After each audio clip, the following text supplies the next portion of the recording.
ఒక్కసారి ఈ మామిడికాయ పప్పు ట్రై చేస్తే మళ్ళీ మళ్ళీ చేయాలి అనిపిస్తుంది. ఈ వేసవి కాలానికి పర్ఫెక్ట్గా పులుపు కారం రుచుల కలయికతో నోరూరించే ఈ రెసిపీని చాలా సింపుల్గా ఎలా చేయాలో ఈరోజు మీకు చూపిస్తాను. చివరి వరకు చూస్తే పర్ఫెక్ట్ టేస్ట్ రుచి కూడా మీకు తెలుస్తుంది. ఇంకా వీడియో స్టార్ట్ చేద్దాం. వీడియో పూర్తిగా చూడండి. ఈ రోజు నేను మీకు ఈ అద్భుతమైన వంటకాన్ని ఎలా తయారు చేయాలో చూపిస్తాను. నాకు తెలుసు, ఇది చాలా రుచికరంగా ఉంది. మీరు దీన్ని ప్రయత్నించాలి. ఇంకా వీడియో స్టార్ట్ చేద్దాం. ఇవి 150 గ్రాముల కందిపప్పు. దీనికి కావాల్సినవి ఒక మీడియం సైజు మామిడికాయ, అలాగే 2 టమాటాలు, ఒక 6-7 పచ్చిమిరపకాయలు, అలాగే ఒక వెల్లుల్లిపాయ రెబ్బ, చిన్న అల్లం ముక్క, ఒక మీడియం సైజు పెద్ద ఉల్లిపాయ. వీటికి కావాల్సినవి కారం, నూనె, కొద్దిగా పసుపు, రుచికి తగినంత ఉప్పు. ఇవి ఉంటే సరిపోతాయండి మన మామిడికాయ పప్పు చేయడానికి. ఇప్పుడు ఈ 150 గ్రాముల కందిపప్పుని మంచినీళ్ళల్లో శుభ్రంగా 1-2 సార్లు మనం వీటిని శుభ్రం చేసుకుందాం. ఇలా శుభ్రం చేసిన కందిపప్పు నీళ్ళని కానీ ఏ నీళ్ళైనా కానీ ఇలా చెట్లకు పోసుకుంటే మంచి ఆరోగ్యంగా ఉంటాయి. ఇప్పుడు ఒక చిన్న రోలు తీసుకొని అందులో ఒక 5 వెల్లుల్లి రెబ్బలు, అలాగే ఒక అరంగుళం ఉండే అల్లం ముక్కని కూడా వేసుకొని ఇలా చూపించే విధంగా మెత్తగా వీటిని నూరుకోవాలి. ఇప్పుడు పప్పు కలిపి పొయ్యి మీద పెట్టుకుందామండి.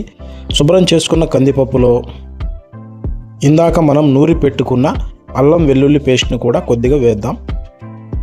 కట్ చేసి పెట్టుకున్న టమాటా ముక్కల్ని కూడా వేద్దాం. అలాగే కట్ చేసి పెట్టుకున్న పచ్చిమిరపకాయ ముక్కలు, ఇందులోనే మనం చెక్కు తీసి శుభ్రం చేసుకున్న మామిడికాయ ముక్కల్ని కూడా వేసుకుందాం.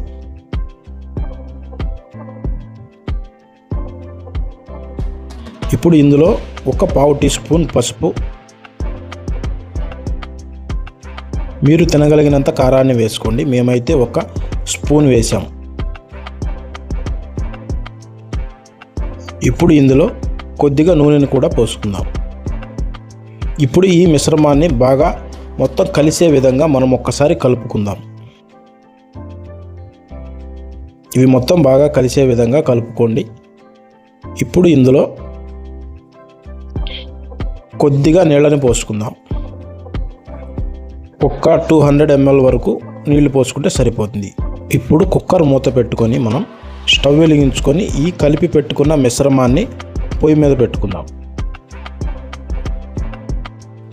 మనకి తినాలి అన్నప్పుడల్లా ఈ మామిడికాయ పప్పు దొరకదు కాబట్టి తప్పకుండా మీరు ఈ వేసవి కాలంలోనే ఈ మామిడికాయ పప్పుని చేసుకొని తినండి. చాలా రుచిగా ఉంటుంది. మనం కలిపి పెట్టుకున్న ఈ మిశ్రమాన్ని కుక్కర్లో కనీసం ఒక 5-6 విజిల్స్ వచ్చే వరకు మనం ఈ పప్పుని ఉడికించుకుంటే మెత్తగా ఉడికిపోతుంది. 6 విజిల్స్ తర్వాత 5-6 విజిల్స్ కంప్లీట్ అయిపోయినాయండి. ఇప్పుడు ఇందులోని ఆవిరిని మొత్తం తీసేసుకొని మనం ఈ కుక్కర్ మూతను ఓపెన్ చేసుకుందాం.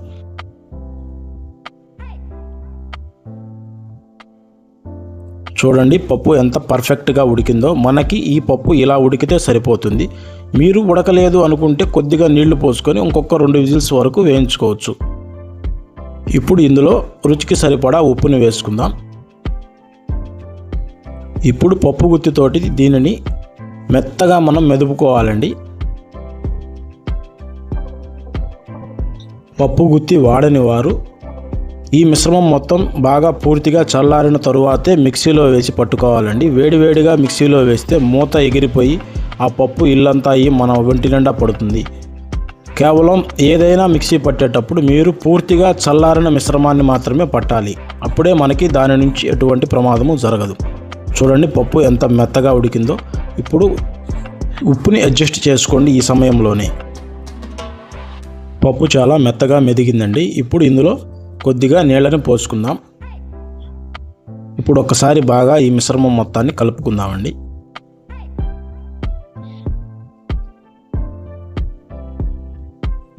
ఇప్పుడు ఇందులో ఒక 2 రెబ్బల కరివేపాకును కూడా వేసుకుందాం. ఇది మా పెరటిలోని చెట్టు అండి. కరివేపాకును కూడా శుభ్రంగా కడుక్కుందాం. ఇప్పుడు స్టవ్ వెలిగించుకొని స్టవ్ మీద ఒక గిన్నె పెట్టుకుందామండి. ఇప్పుడు ఇందులో ఒక 2 టేబుల్ స్పూన్ల వరకు ఆయిల్ని పోసుకుందాం. ఈ ఆయిల్ కొంచెం వేడెక్కిన తర్వాత తాలింపు గింజల్ని వేసుకుందాం.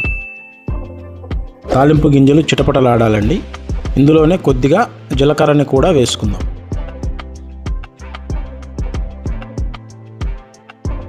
ఇవి రెండింటిని చక్కగా వేపుకుందామండి దోరగా.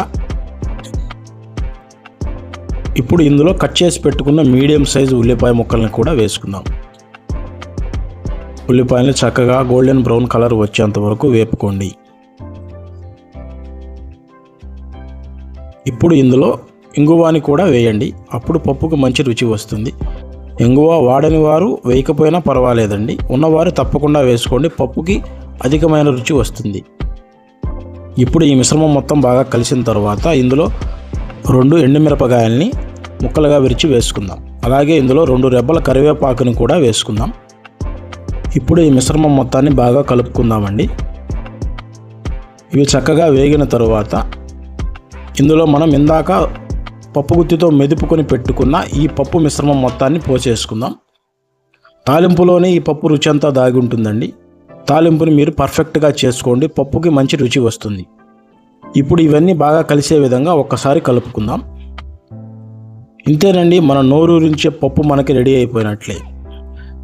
చూడండి, పప్పు చూడటానికి ఎంత చక్కగా ఉందో. చూడటానికే కాదండి, తినటానికి అంతకు మించిన అద్భుతమైన రుచిగా ఉంటుంది. ఈ పప్పుని వేడి అన్నంలో వేసి కొద్దిగా ఒక నెయ్యి బొట్టు తగిలించి తింటే ఉంటుంది చూడండి. రుచి ముందు మాటలనేవే ఉండవు. మీరు కూడా తప్పకుండా ఈ పప్పుని టేస్ట్ చేసి ఎలా వచ్చిందో మాకు కామెంట్ రూపంలో తెలియచేయండి. Thank you for watching. Subscribe for more videos. Living bro official. మీ వంతింతి నేస్తం.